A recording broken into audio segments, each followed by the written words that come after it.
إن الحمد لله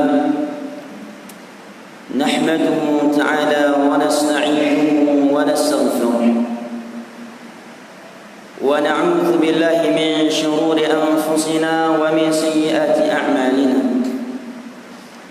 من يهده الله فلا مضل له ومن يضلل فلا هادي له وأشهد أن لا إله إلا الله وحده لا شريك له وأشهد أن محمدا عبده ورسوله صلى الله عليه وعلى آله وصحبه وسلم تسليما كثيرا عباد الله أوصي نفسي وإياكم بتقوى الله فقد فاز المتقون يقول ربنا جل وعلا في كتابه الكريم يا أيها الذين آمنوا اتقوا الله حق تقاته ولا تموتن إلا وأنتم مسلمون ويقول ربنا جل وعلا يا أيها الناس اتقوا ربكم الذي خلقكم من نفس واحدة وخلق منها زوجها وبث منهما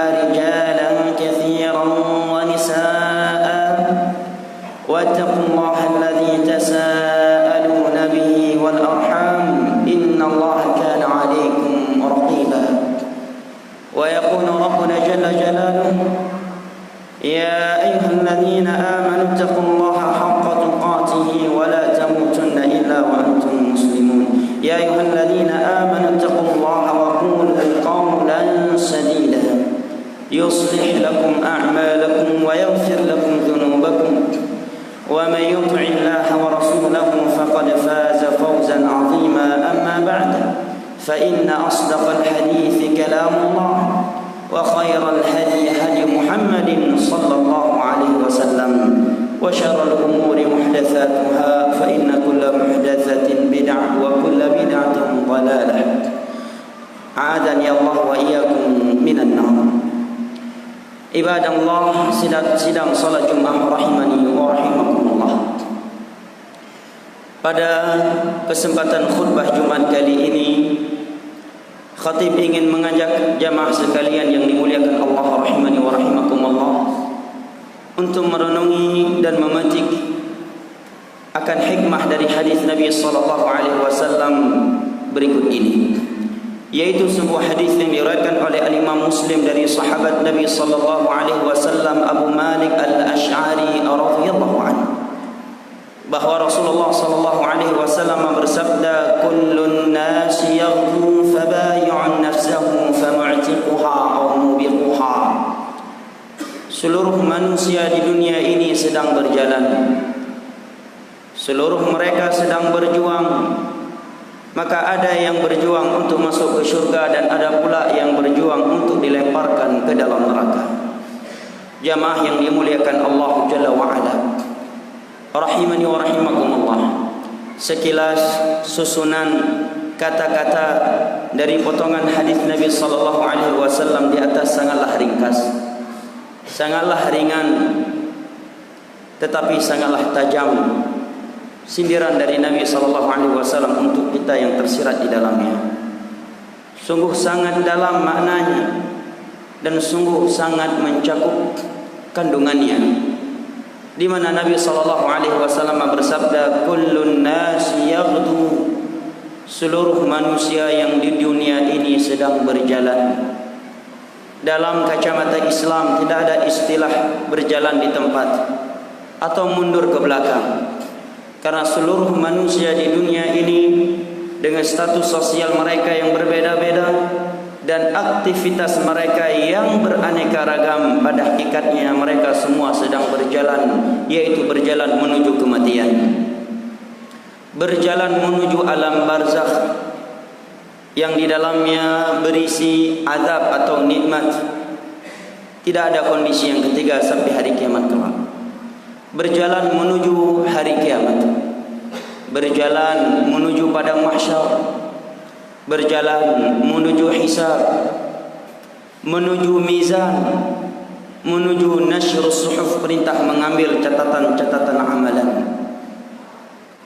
menuju as-sirat, berjalan menuju jembatan yang Allah bentangkan di atas neraka Jahannam, yang adaq minasy-sya'r wa ahaddu minas-sayf, yang lebih tipis daripada rambut dan lebih tajam daripada pedang.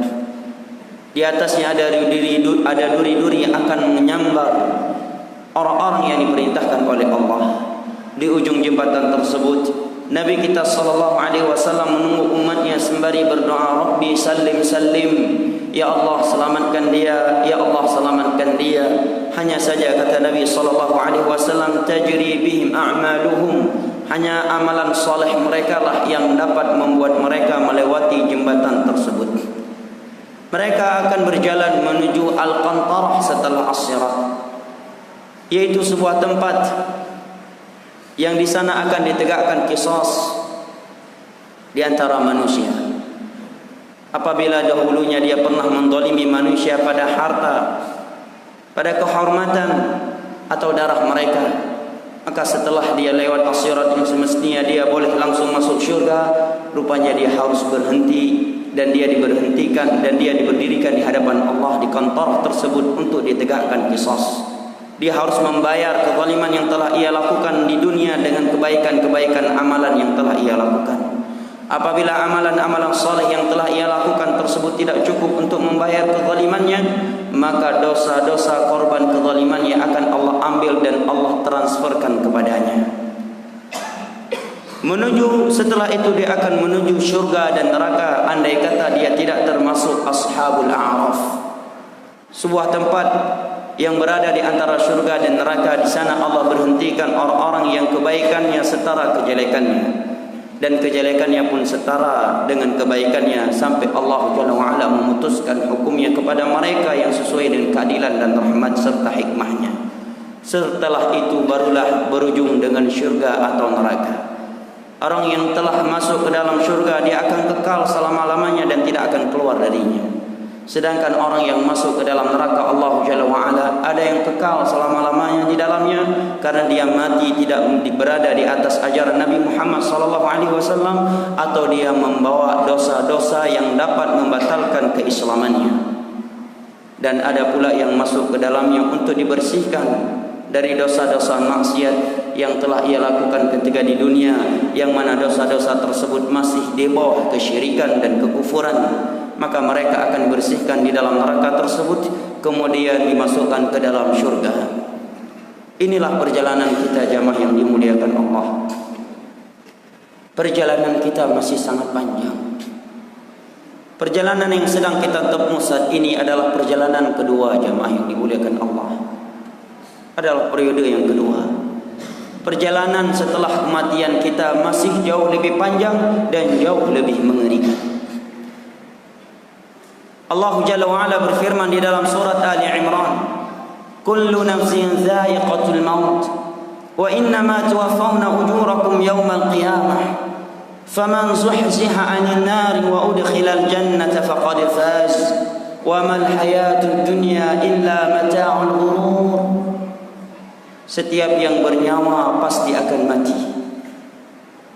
Kematian adalah sesuatu yang pasti, selalu menghantui, dan dia tidak akan pernah dapat diprediksi. Kematian apabila telah datang, dia tidak akan pandang bulu. Antara seorang jenderal dengan seorang yang berpangkat prada, antara seorang pejabat dengan rakyat jelata, antara seorang raja dengan orang rakyat miskin, antara orang Arab ataukah non-Arab, malaikat maut tidak pandang bulu. Bahkan tidak ada satupun manusia yang mampu lari dari yang namanya kematian apabila dia telah datang. Malaikat maut akan mencabut nyawanya sekalipun dia sedang dijaga oleh ratusan ribu pasukan-pasukan elit. Sekalipun dia sedang bersembunyi di belakang benteng-benteng yang sangat kokoh. Sekalipun dia berada di dalam mobil-mobil tank. Allah berfirman, "Aynama takunu yudrikumul maut walau kuntum fi burujin musyayyadah." Dimanapun kalian bersembunyi, malaikat maut akan datang mencabut nyawamu sekalipun engkau berada di belakang benteng-benteng yang sangat kokoh. Namrud adalah raja yang terkuat di dunia di masa Nabi Ibrahim. Orang nomor satu dari sisi kekayaannya dan dari sisi kekuatan fisiknya, serta dari sisi kerajaannya. Tidak ada yang mampu melawan Namrud.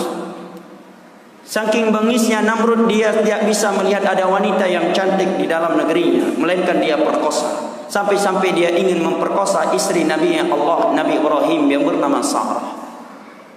Rupanya dia dimatikan oleh Allah dengan masuknya seekor lalat melalui hidungnya. Dia hanya bisa melihat lalat yang sedang berjalan tersebut masuk ke hidungnya, lantas masuk ke dalam kepalanya dan menembus otaknya. Setiap hari dia memukul-mukul kepalanya dan meminta kepada orang lain untuk mengeluarkan lalat yang telah masuk tersebut dari kepalanya. Dia dimatikan oleh Allah dengan cara yang begitu tragis. Dia mati bukan ditembak oleh sniper. Dia mati bukan dibombardir oleh pesawat tempur. Dia mati bukan diracun. Dia mati bukan dilempar bom oleh manusia, tetapi dia mati dengan masuknya seekor lalat ke dalam hidungnya. Dia tidak mampu menepisnya. Setiap hari dia memukul-mukul kepalanya dan meminta kepada orang lain untuk mengeluarkan lalat tersebut dari kepalanya. Tidak ada yang mampu melakukannya. Inilah yang namanya kematian jamaah yang dimuliakan Allah. Siapa yang berani menyombongkan dirinya di hadapan Allah? Kematian tidak pernah dapat diprediksi. Bisa jadi khutbah Jumat hari ini belum selesai, kita simak. Kematian telah datang menjemput kita. Kullu nafsin za'iqatul maut. Setiap yang bernyawa pasti akan mati. Dia sesuatu yang pasti, selalu menghantui, tetapi tidak pernah dapat diprediksi. Wa innama tuwaffawna ujurakum yaumal qiyamah. Dan pada hari kiamat, dan merupakan jenjang hari kiamat yang paling pertama adalah alam barzakh. Dia adalah jenjang akhirat yang pertama. Semua kalian akan mendapatkan balasan sesuai dengan perbuatan kalian. Jamaah yang dimuliakan Allah, hari ini kita mati, hari ini kita langsung masuk ke alam barzakh. Alam yang penuh dengan pembalasan, dengan nikmat atau azab. Begitu kita mati, kita masuk ke alam barzakh, kita langsung akan merasakan azab atau akan mendapatkan nikmat kubur sampai hari kiamat tegak. Bisa jadi kita di dalamnya ribuan tahun, bahkan jutaan tahun. Allah yang lebih mengetahuinya. Tidak ada yang bisa kita lakukan lagi kecuali kita hanya menerima nikmat atau azab yang ada di alamnya, alam barzakh tersebut. Bahkan ketika Nabi Mi'raj, Nabi perlihatkan di antara penghuni kuburan, ada yang disiksa dengan dimasukkannya kala jengking dan ular ke dalam perutnya, karena ketika di dunia dia suka makan harta haram seperti riba. Dia akan disiksa di alam barzakh sampai tegaknya hari kiamat, atau dia akan mendapatkan nikmat di dalamnya sampai tegaknya hari kiamat. Kita semua sedang berjalan menuju itu, jamaah yang dimuliakan Allah. Bisa jadi jam ini kita akan sampai ke tujuan alam barzakh. Bisa jadi nanti sore, bisa jadi nanti malam, atau bahkan mungkin bisa jadi dalam menit ini. Maka Nabi SAW, karena kasih sayang beliau dan kepedulian beliau untuk umatnya, beliau mengingatkan kita, kullun nas yaghdu. Seluruh manusia sedang berjalan. Apapun status sosial dan aktivitasnya, dia sedang berjalan menuju kematian. Ma min yawmin marra 'alaika illa wa qad naqasa ba'du ajalik. Kata sebagian ulama, tidaklah ada satu hari yang berlalu melainkan telah berkurang jatah hidupmu di dunia ini. Lalu kenapa semakin hari kita semakin jauh dari Allah? Semakin hari kita semakin membangkang kepada Allah, padahal semakin hari jatah hidup kita di dunia ini semakin berkurang. Semakin hari kita semakin dekat dengan malaikat maut dan semakin dekat dengan azab atau nikmat kubur. Kullun nasi yaghdu. Semua manusia sedang berjalan. Bekal apa yang telah kita kumpulkan dan kita persiapkan? Sedangkan Allah berfirman, ya ayyuhalladzina amanu taqullaha wal tanzur nafsum ma qaddamat lighad. Wahai orang-orang yang beriman, introspeksi diri-diri kalian, muhasabah kalian, apa yang telah kalian lakukan dari amal soleh di dunia ini untuk hari esok. Kita seorang yang kaya ataukah orang miskin, pejabat ataukah bukan, Allah panggil semua kita, wahai orang-orang yang beriman, yang mengaku adanya Allah, yang beriman kepada para malaikat, beriman kepada para rasul, beriman kepada kitab-kitab samawi, beriman kepada hari akhir, beriman kepada takdir. Wal tanzur nafsum ma qaddamat lighad. Koreksi, lihat apa yang telah kamu lakukan di dunia ini. Sebanyak apa amal soleh engkau yang telah engkau kumpulkan, kata Allah, untuk hari esok. Jamaah yang dimuliakan Allah, ketika kematian datang, nyawa sudah sampai di tenggorokan kita, kerongkongan kita, kedua betis kita sudah mulai mendingin dan membeku. Orang-orang terdekat di sisi kita hanya bisa melihat, mereka hanya bisa sedih, bahkan mungkin sebagian mereka hanya bisa menangis dan meratapi kita. Sekalipun mereka adalah pasukan-pasukan elit kita, mereka tidak bisa berbuat apa-apa. Allah berfirman, kalla idza balaghatit taraqiya wa qila man raq wa dhanna annahu al-firaq wal taffatis saqu bis-saq ila rabbika yawma idinil masaq. Sekali-kali tidak, apabila nyawa yang sedang ditarik oleh malaikat maut sudah sampai di kerongkonganmu, Allah berkata kepada kita, man raq, siapa yang bisa menghalangi malaikat maut?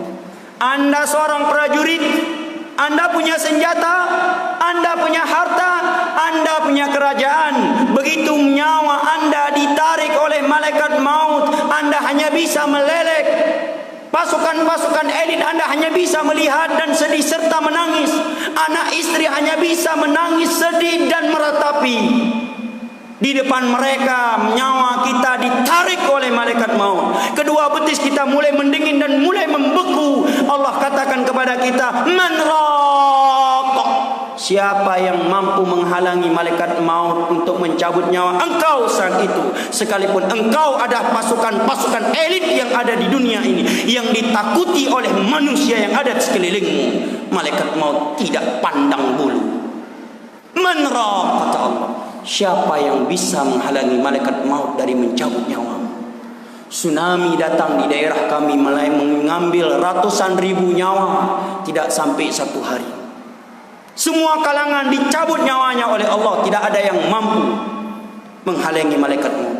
Bahkan sebagian mereka adalah sebagian tempat yang Allah tenggelamkan adalah tempat-tempat maksiat, yang dahulunya tempat maksiat tersebut tidak ada yang mampu mengganggunya karena ada decking-decking yang bersenjata. Begitu datang tsunami, pelaku-pelaku maksiat dan decking-decking tersebut ditarik dan ditenggelamkan oleh Allah dalam tsunami. Tidak ada yang mampu berkutik sedikit pun. Gempa terjadi, tidak ada yang mampu menghalangi. Pesawat tempur meledak, mati orang-orang yang ada di dalamnya, juga tidak ada yang mampu menghalangi malaikat mautnya. Maka Allah ingatkan kita, maka sebelum nyawa itu ditarik, bertobatlah segera. Allah katakan, man raq, tidak ada yang mampu menghalangi malaikat maut. Siapapun kita, jamaah, Nabi kita telah meninggal, para sahabat telah meninggal, orang-orang soleh sebelum kita telah meninggal. Demikian pula orang-orang jahat sebelum kita juga telah meninggal. Namrud juga mati, Fir'aun adalah mati. Tidak ada raja yang lebih kuat daripada Fir'aun dari sisi kerajaan dan kekuasaannya. Saking besarnya postur tubuhnya Fir'aun dan tingginya kerajaan dia, dia berkata kepada menterinya, Haman ibn li sarhal ali ablughul asbab, wahai Haman, bangunkan untukku tangga, aku ingin ke langit, ingin bertemu dengan Tuhan yang Musa. Saking sombongnya Fir'aun karena kerajaan dia yang begitu luas dan kekuatan fisik dia yang begitu luar biasa, dia berkata, ana rabbukumul a'la, aku adalah Tuhan yang paling tinggi di dunia ini. Nabi Musa diberikan mukjizat oleh Allah, kalau menempeleng seseorang itu orang langsung mati. Berhadapan dengan Fir'aun, Allah perintahkan Musa untuk lari.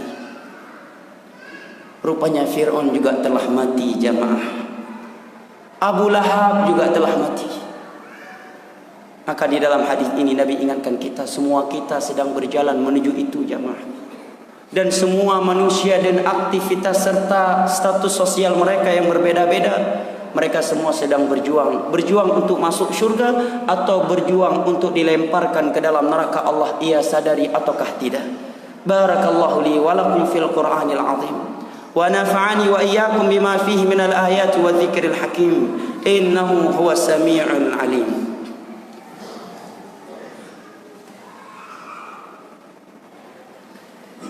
Alhamdulillahilladzi arsala rasulahu bil huda wa dinil haqq liyudhhirahu 'ala ad-din kullihi walau karihal kafirun walau karihal musyrikun wa asyhadu an la ilaha illallah wahdahu la syarika lahu iqraran bihi wa tauhidan وأشهد أن محمدا عبده ورسوله صلى الله عليه وعلى آله وصحبه وسلم تسليما كثيرا.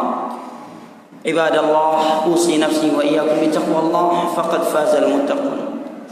الله جل وعلا berfirman, ألم يأن للذين آمنوا أن تخشع قلوبهم لذكر الله وما نزل من الحق ولا يكونوا كالذين أوتوا الكتاب من قبل فطال عليهم الأمد فقست قلوبهم وكثير منهم فاسقون. Bukankah sudah saatnya orang-orang yang punya iman itu tunduk mengingat Allah Jalla wa'ala dan mengikuti kebenaran yang datang dari Al-Quran dan hadis kepada mereka. Dan janganlah mereka hidup di dunia ini seperti orang-orang Yahudi dan Nasara sebelumnya. Semakin banyak kesempatan taubat yang Allah berikan kepada mereka, tetapi hati mereka semakin keras. Dan kebanyakan dari mereka adalah orang-orang yang fasik. Ini pertanyaan yang berbentuk pengingkaran dari Allah. Maka tidak ada jawaban dari kita untuk Allah, melainkan kita menjawab, bala ya Allah, telah cukup kesempatan yang telah Engkau berikan. Allah telah menegur kita dengan gempa bumi. Allah telah menegur kita dengan tsunami. Allah telah menegur kita dengan meledaknya berulang kali pesawat. Allah telah menegur kita dengan terjadinya berbagai insiden lalu lintas yang mematikan manusia. Dan juga berbagai kejadian-kejadian lainnya. Dan sampai hari ini kita masih hidup. Sebagian kita berulang kali naik pesawat, tapi Alhamdulillah belum pernah pesawat yang dia tumpangi meledak. Berulang kali dia masuk ke hutan, tetapi belum pernah dia dipatok ular yang mematikan. Dan berbagai insiden lainnya yang terjadi di hadapannya, dan sampai hari ini dia masih hidup. Maka Allah katakan, bukankah sudah saatnya kalian untuk bertobat kepada Allah jika kalian adalah orang-orang yang beriman. Jamaah yang dimuliakan Allah rahimani wa rahimakumullah, yaqulullah ta'ala fi kitabihil karim, innallaha wa malaikatahu yusalluna 'alan nabi ya ayyuhalladzina amanu sallu 'alaihi wa sallimu taslima. Allahumma ighfir lil muslimina wal muslimat al ahya'i minhum wal amwat. Allahumma arinal haqqa haqqan warzuqna ittiba'ah wa arinal batila batilan warzuqna ijtinabah. Allahumma inna nas'aluka ilman nafi'an wa rizqan tayyiban wa amalan mutaqabbala. Rabbana atina fid dunya hasanah wa fil akhirati hasanah wa qina adzaban nar. Wa salamun 'alal mursalin walhamdulillahi rabbil alamin.